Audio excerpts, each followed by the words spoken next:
Hey everybody, it's Kelly from Silly Moon Quilting Co. Welcome. Today we're going to be doing a placemat. Get those placemats done for your summer table really quick, or if you have a hostess gift or something, they're really quick. We recently bundled some rulers together to help people that were unsure what rulers to buy when they're starting, or good Mother's Day packs or Christmas packs or whatever works.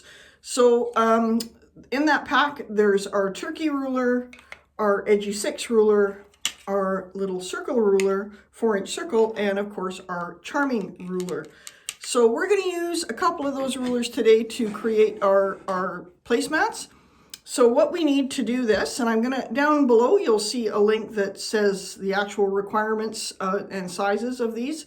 But we need, I'm using 2 different colors, and I'm using solid so that you can see the stitching, but you can use whatever you want. So they're 5-inch squares. I need 6 of them, so 3 of one color and 3 of a contrasting color makes it a little bit more eye effective. And then I need some 3-inch strips. So again, or 3.5-inch, sorry, 3.5-inch strips. So these will all of the actual dimensions will be down below. But yeah, so that's what you need to get started. I'm going to go ahead and set up the camera. We're going to be stitching this today on the B735. Start to finish, we're going to be doing our ruler quilting on the domestic machine as well. If anyone's paying attention, you notice that I'm leaning against my Q16 table and it is above waist height. And that's because I have the lift table, which is amazing because a lot of times I will actually quilt standing up on the machine, which I love. So, but today we're going to be stitching on the domestic machine. So we'll get over there and let's see how we put this all together. And I'm going to actually time the stitching part, not the recording part, but I'm going to time the stitching part and I'll tell you how fast you can get these placemats done. Stay tuned, we'll see you shortly. So as I said, I'm working on the B735 today. I've got my number 1 foot on. I've got my 3 orange or coral color and my 3 white color squares. So I'm going to start with, you can lay this all out, but I know what I need to do. So I'm going to put a coral colored one, and then I'm going to match that up with a white. And I've got a nice 60 weight Afina cotton thread in here from Wonder Fill. So it's nice and fine. So I'm going to line those up. And I'm going to do a quick stitch along there, join those up. And you want to keep pretty close to a 1/4 inch just because it's going to make you easier when you do your actual ruler work, because we're going to be using charming. So I'm going to go ahead and stitch this. So I'm going to go ahead and stitch this now.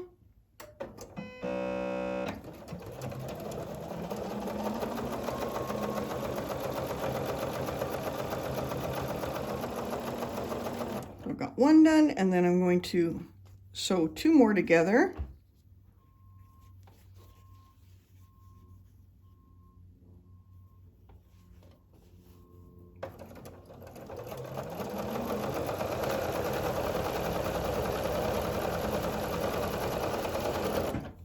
Break my thread. And that here, give that a little snip. Then with these 2 sets of squares, on one of them, one set, I'm going to put the teal on the other side so it looks like that. I'm going to put that on that one, and on the other one I'm going to put the white, or teal, coral, and on the other one I'm going to put the coral, or the white on the other side of the coral. I'll show you why.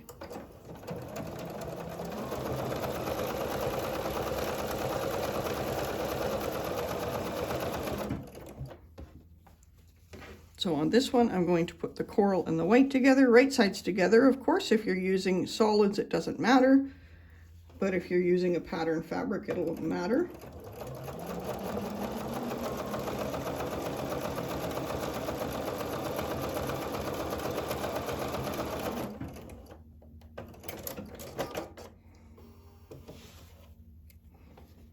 So now I'm going to take these over to my iron and I'm going to press them flat.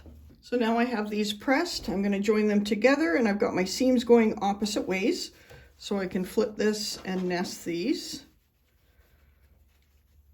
And you can pin if you like. I'm not going to bother.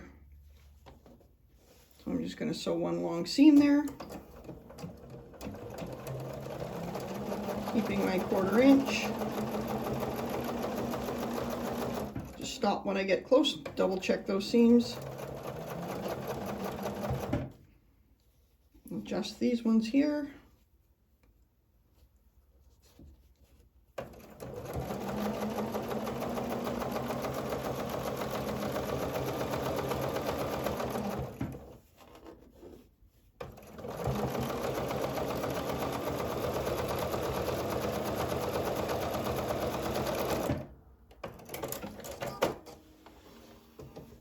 And then I'm going to press that nice and flat. So that's all nice and pressed. I've got my extra side strips here, so I'm going to start on the side. So they're 9.5 by 3.5. So I'm going to go ahead and attach those. And again, all of the actual dimensions are down below. So I'm going to sew one side. And again, you can pin these if you want.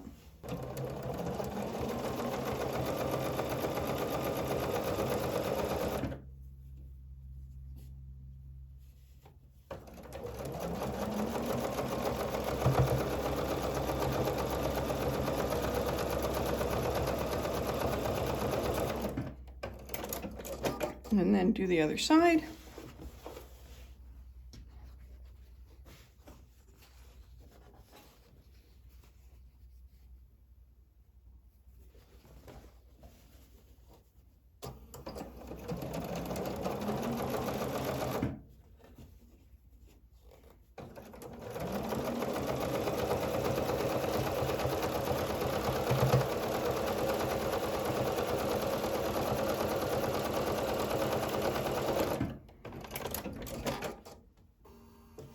So now we have those attached. We're going to press them. So these side strips, I did them at 20 inches by 3.5. That's going to give me a little extra room on the end, and that's okay. I'd rather do that than be able to trim it up. You may choose to cut it exact in 19 3/4, but I like to do it a little bit bigger, and then it gives me a little bit of wiggle room, and then I can trim it all up. I'm going to go ahead and sew these on.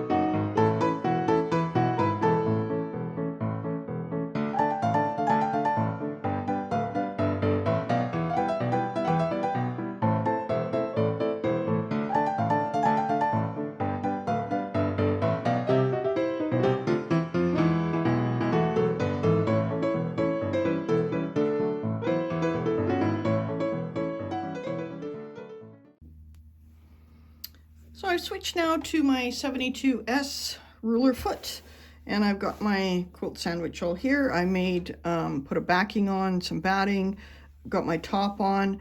Now, when I'm working on a small project like this, I don't always use a basting spray or baste it. I find that there's enough to kind of hold it together, but you may choose to do that, and that's totally fine. And we're going to start this by using Charming. You'll notice that I've also put in a nice navy thread. This is Spaghetti from Wonder Fill. I like it because it's a little bit heavier and it shows up really well when I'm doing videos, and I kind of like the texture. I will also, when I'm using a heavier thread, my stitch will be a little bit bigger, so I make sure that I'm doing that. And I'm controlling my stitch, of course, by how fast I'm moving my fabric and how fast my foot's on the gas pedal, or how hard my foot's on the gas pedal. So before we get started, of course, we want to make sure our feed dogs are down. We want to make sure our machine, if need be, you've adjusted to say that you're on the ruler foot so the machine knows what you're doing.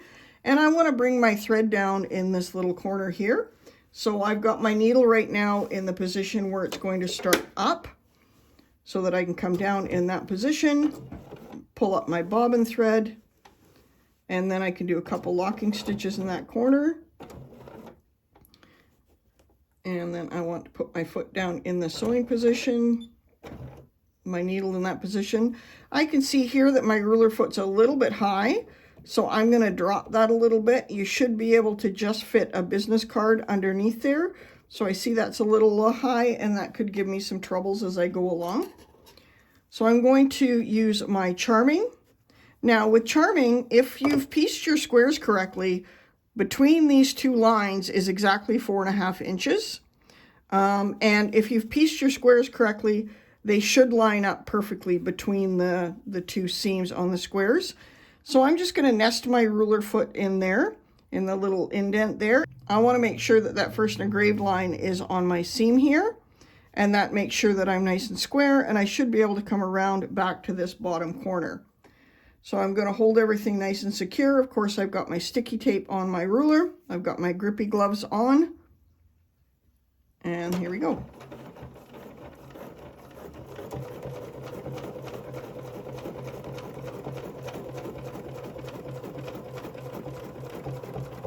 And that's going to bring me right back to that intersection there where those, oops. That's going to bring me right back to my intersection here. If you're off by a little bit, perhaps your square's off a little tiny bit, then it's easy enough to just stop and take a minute and take one extra stitch or go back a little stitch just to make sure you're nice and squared up for the next one. So again, using that engraved line on there, holding everything down nice and secure.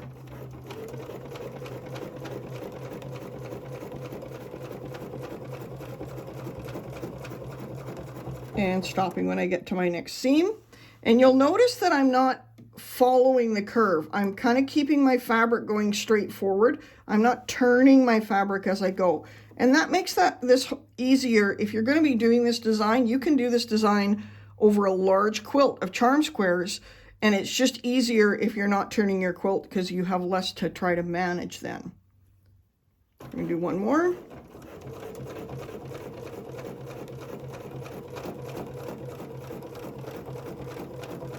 And then I'm back to my corner again. I'm going to take one extra stitch to end up in my corner. Now, of course, because we're using rulers and our feed dogs are down, we can do our ruler quilting this way. We don't need to turn our quilt, which, of course, if you're working on a larger quilt, is hugely advantageous.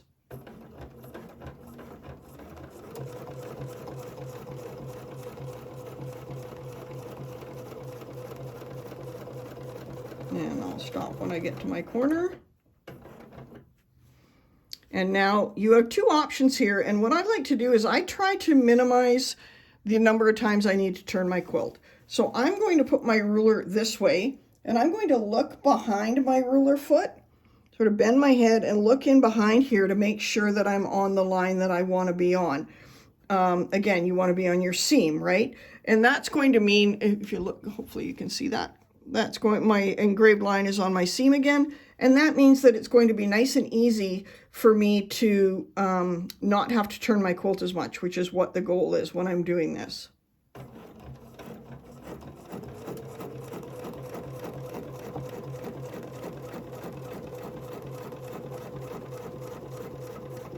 And in the corner again, oop, and then slide the ruler again. And if you're not super comfortable with this, use a thread that's not going to stand out quite so much. Because of course I'm using a heavier thread, so and a darker thread, that's really going to show up if I'm making any errors. So I'm going to look in behind, make sure I'm all lined up again.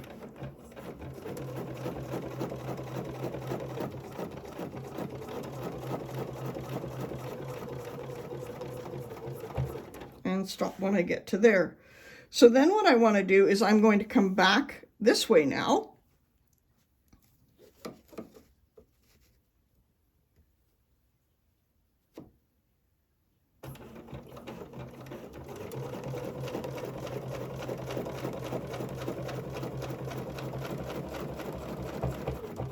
And I'm going to stop there.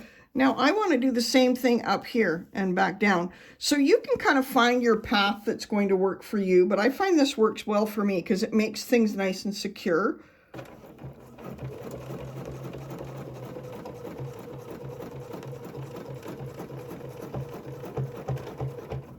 And stop when I get to the corner, rotate my ruler. So again, notice we haven't turned our quilt once.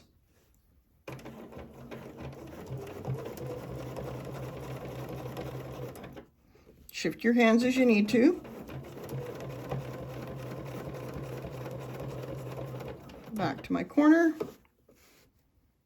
or this way.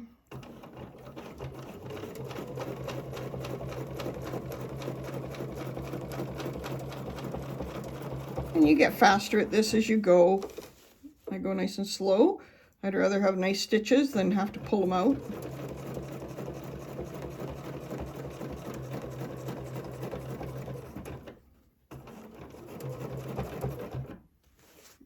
Back the other way.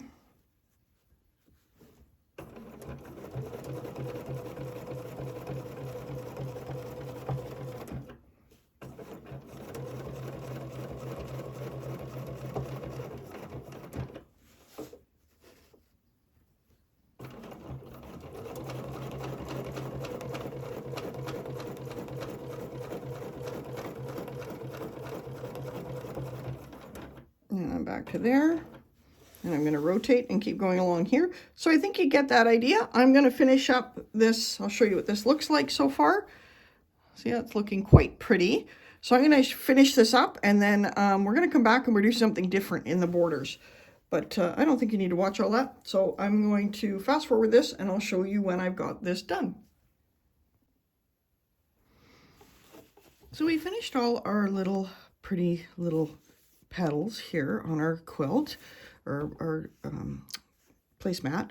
So I'm going to then take our turkey ruler, and one thing I want to talk about turkey first is that you'll see that there's kind of two ends here. So there's what would appear to be a rounded end, and this would appear to be sharper point end. If you go on the inside of any curve, when I stop in this point and take an extra stitch, I'll end up with a nice sharp point, and that's something important to look at when you're looking at different rulers. So I'm going to come up, I'm going to stop, take an extra stitch, come back down, and I'm going to get a nice sharp point. If at any time I'm going around the outside of a ruler, even if this was a sharp point, because we're using a round ruler foot, it's going to end up with a curve around the outside. So we want to make note of that when we're looking at rulers to purchase, that we're going to get the design that we actually think we're going to get when we look at the ruler. So I've switched now to a white thread because I want to do my border a little bit different, and I think it shows up on the coral, and that'll pull out the white from this end as well. So I'm going to come down here, and I'm going to do kind of like a little chevron, and I'm going to start down at the base here. Now, if I was super concerned about this being a centered design, I would mark my center of this square, and I would start here, and I would go one direction, and then I would go the other direction. I'm quite happy with the spacing of this, that at the end, if this side is a little bit larger, or sorry, if there's one extra little stitch or chevron at this end, it's going to work out just fine. Again, if you had wanted to and stitched all of this in the ditch, that's great. It keeps everything nice and square and secure. I'm trying to get this done quickly as a placemat, so I'm not going to do that, but you can absolutely do that, and it just kind of adds to the design because it keeps these defined a little bit more. And you can use either Charming or Edgie 6 to do that. So I'm going to come up here, and I want to use the line markings that are on turkey that come through the hole and all the way the length of turkey. Those two lines are 3 inches apart, exactly. So my border here is 3 1/4 now that we've stitched it. We started at 3 1/2. We've added one stitch seam on here, so it's 3 1/4. Now, if a lot of times what I'll do is I'll make the border even a little bit wider so that I have more of a place to hold. But for this design, this is going to work out fine. If you're finding that your border is moving a little bit, you can run a little bit of basting down here on the edge just to kind of keep it secure. just a couple different options and ways to deal with that. So I'm going to be putting those marked lines on that seam. That's going to keep me nice and straight going all the way down here.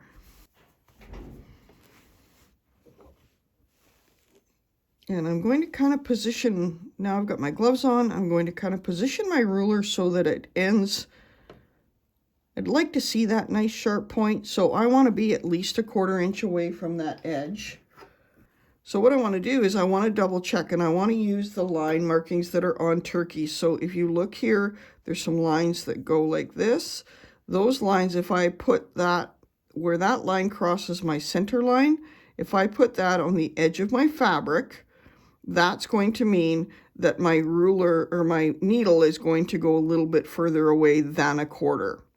So if I put the ruler right on the edge of my fabric, my needle is going to end up a 1/4 inch away from that edge of fabric, because my ruler foot is 1/2 inch in diameter and my needle stays a 1/4 inch away from the edge at all times. So I want a little bit more of a gap there, just so that when I trim this up and bind it, I've got a little bit more room. So I'm going to come down to where the first engraved line meets the center line. That gives me a little bit more of a gap there. So that's just going to give me a little bit more wiggle room. And I'm going to line up that line that goes through the hole. I'm going to bring my ruler foot down, and I want to hold my needle and I want to stitch right in that spot so that I can, right on that, sorry, I'm going to bring my needle down and I want to stitch right in that seam. I want to do a couple locking stitches and then bring my needle back down again. So I'm all set up there. I'm going to hold my ruler. I'm going to really make sure that I'm holding my fabric nice and taut at this point too. And I've got my sticky tape only on this part of the ruler because that's where I'm stitching. So I'm really going to hold that down nice and secure, because that's going to hold my fabric down and keep my ruler in place as I'm stitching this design.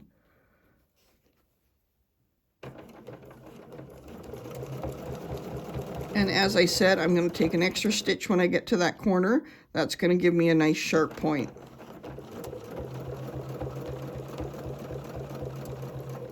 And I'm going to stitch to there, and I'm going to stop. Now I want these chevrons to be the same distance apart, and I can either use these marking lines on here, or I can either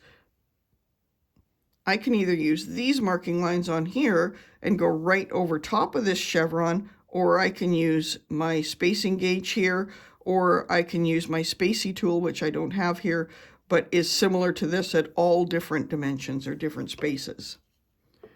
So I'm actually going to just stitch straight down. So I'm going to use the spacing tool for this one. And again, I'm going to double check and make sure I'm lined up there. And I'm going to come straight. And then I can slide my ruler back.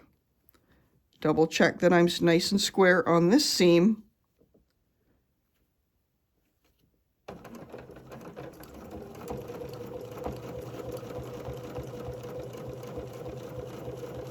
And I'm holding my fabric nice and taut.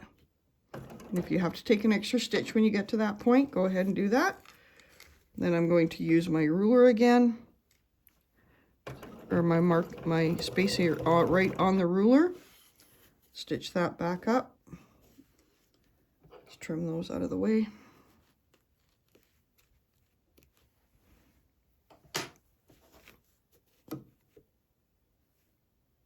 Making sure that I'm staying square.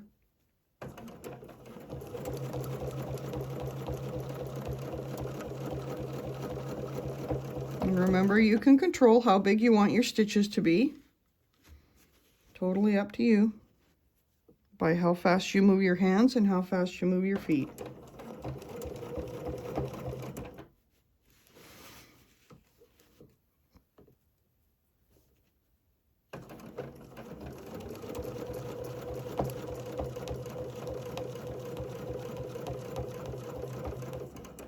If you're finding that your fabric's bunching in on you, maybe take a minute and run a basting stitch along this edge. You might find that that keeps things a little bit more square.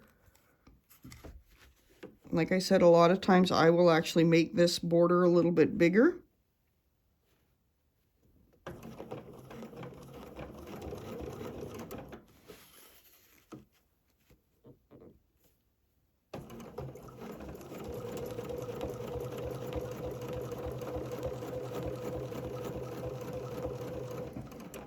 And you can see there we're coming up with a lovely spaced chevron.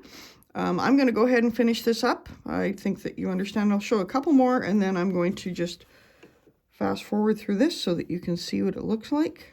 I think you all get the idea.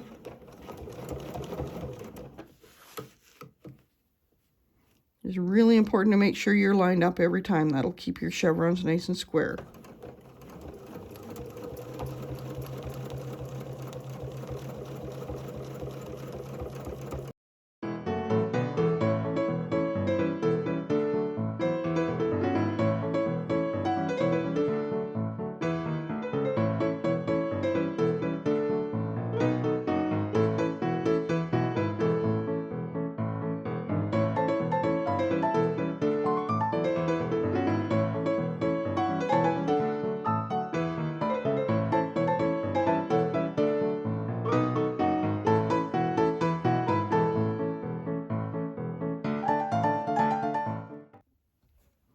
Okay, so we've got our one side of our really pretty chevron, and I'm going to go ahead and do the other side, and then I'll show you what that looks like when those two sides are done. And then we're going to add something else in the side borders here.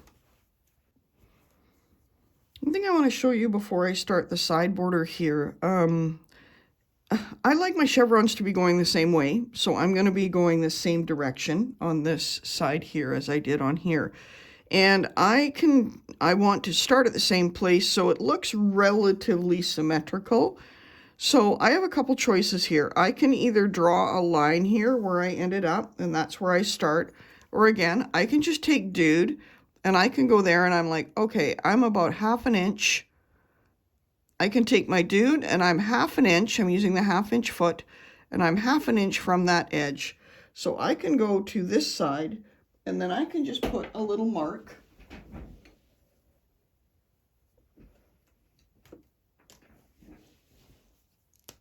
I can just put a little mark there.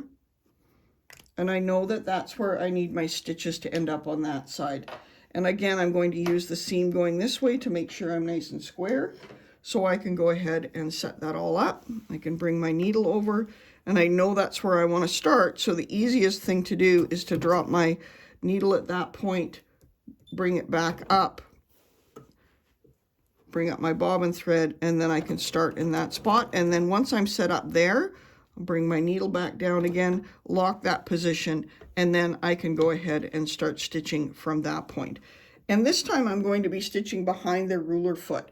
But again, you can turn this quilt around if you want to make it so you're stitching in the front side. So all I need to do is go like this, and now I'm going to be stitching on this side with my quilt bulk on the right side of me now to get them going the same direction. Or I can do it even this direction if I want. If I feel more comfortable stitching this way, I can stitch this direction as well. So I'll show you what that looks like, just so you get a feel for it. So I'm going to make sure that I'm sitting nice and tall, checking my line up this way, and then I'm going to go ahead and stitch this way, holding my fabric so that it stays nice and secure. So because we're using a ruler foot and our feed dogs are down, I can stitch either left to right, or I can stitch forward to back, or if I really wanted to, I could stitch at an angle. So it really is going to depend how much table space you have and where you have the table space and where you feel the most comfortable with the bulk. If you have a large throat space or you're on a sit down long arm, you could even do it the other direction. So I could be doing my chevrons this way.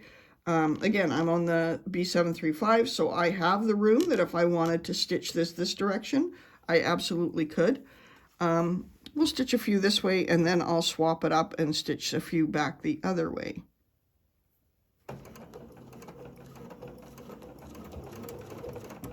So I've done the same thing. I've stitched down my line again, just like I did before, and go the same direction again, making sure that my line here and all the way to the top is lined up nice and square.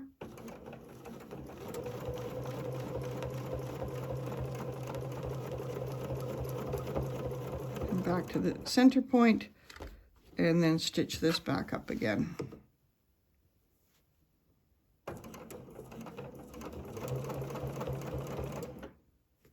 and then go back to where I was.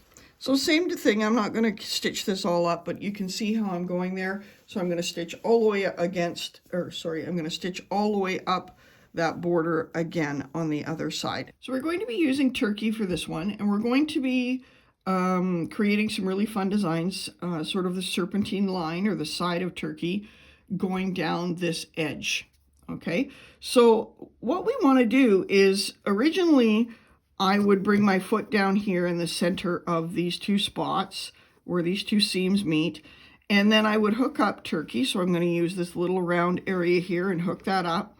And then I'm going to rotate turkey so that the line that is closest to the hole going this direction, so the third engraved line here is going to go on that seam. And I would now come down to this point and end up. If I were to stitch that, though, I will end up with a bit of a space or a gap up in here, and I don't really want that. So what I want to do is I am going to use my ruler foot on my machine so I don't have to do the math, and I'm going to just pretend like I'm stitching, and now I know where I ended up there, and I can stop at that point, and I can mark that point if I want. But what I can do is I'm just going to pretend this is stitching. I'm going to turn my ruler around, and I know that I'm going to be using this side spacer. If I were to use spacey, so with all of the different sizes, I could use a different one, but for this class we're just for this video we're just using turkey. But you can change the spacing between your serpentine lines really easy by using spacey. So I'm all lined up there. I'm going to bring my ruler foot now in, and I want to make sure that I'm nice and square. And I do that by using the line on this side that's under the word turkey to make sure that I'm nice and square. Then I'm going to slide my ruler down and move my fabric up. And now I'm going to, at this point, I'm going to drop my needle. So I'm going to drop my needle at that point and bring up my thread. Move it out of the way a bit. Oops. Move that out of the way. Hold on to that. Bring my bobbin thread up. Go back to that spot. Do a couple locking stitches just to make sure I'm nice and secure, and then drop my needle again. Move that thread out of the way. So now I can take turkey, and I can put this foot back underneath, back around that ruler foot. I can line up this side on the main seam. So the line that goes next to the hole here is my main reference line. And I'm going to stitch up, holding onto my fabric to make sure I'm staying nice and flat. And again, this is a good time that you might find that you would prefer to have some basting stitches or keep this a little bit wider, which a lot of times I will do. And then I'm just going to stitch up and around, and I'm going to stop when I reach the seam. I'm not stitching all the way to this end of turkey. So now what I need to do is I need to make sure that I end up back over here. I'm just going to stitch over to my corner where the two seams meet. So this seam and this seam. I'm going to hook up my ruler foot, or hook up turkey around my ruler foot, and I'm just going to do a double check. And yes, I can see, because I just put a little dot there, that I'm going to come down and my spacing is going to be the same. And then I'm just going to continue doing my serpentine lines.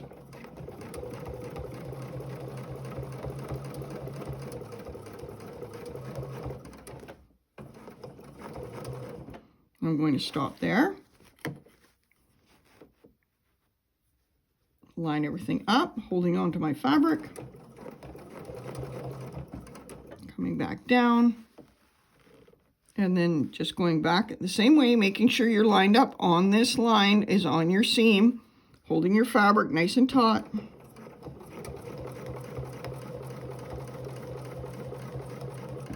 Shifting your hands as need be, and stitching right back up into that little corner on turkey. That's going to make sure that your lines stay spaced the same. Lining up turkey with using the flat of the little spacer on that seam. Back down. holding everything nice and taut.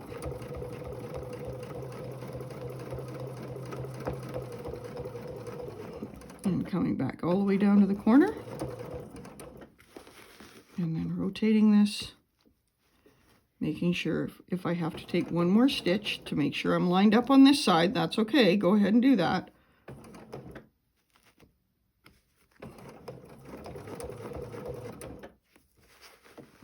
Rotate this again, make sure I'm nice and straight.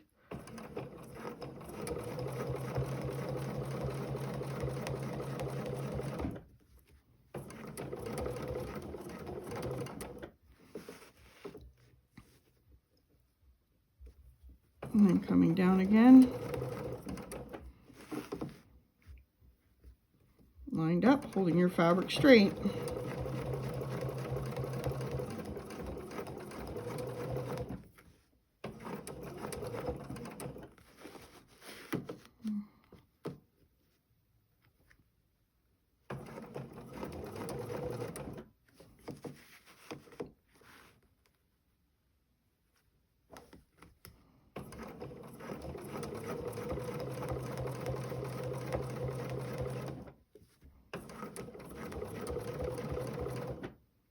To the edge.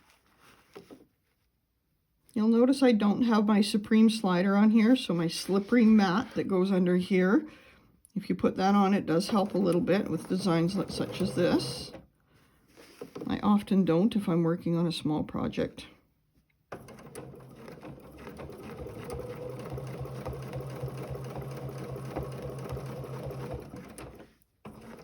And then when I come back down, I'm going to stop at my seam there. And I'm just going to lock my stitches. And I'm going to show you what that looks like. So we've created a beautiful little serpentine line there coming down the side. And you can fill these in between every second one if you like. It's quite effective. And you notice here that this edge is going to get covered with binding, and I'm okay with that. If you like the look better of this all being the same, because if I flip this over, you're going to see starts and stops here. You could absolutely stitch this whole thing in the ditch, and that would actually keep this a little bit secure. But there we go. So I'm going to finish up this placemat, and then I will show you what it looks like.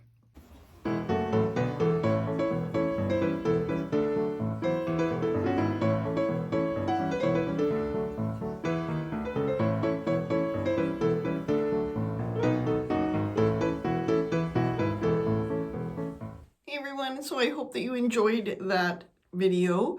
I did put a picture here before I started talking of what the final placemat looked like, and I'll put it again at the end of the video, but just kind of go overing it here.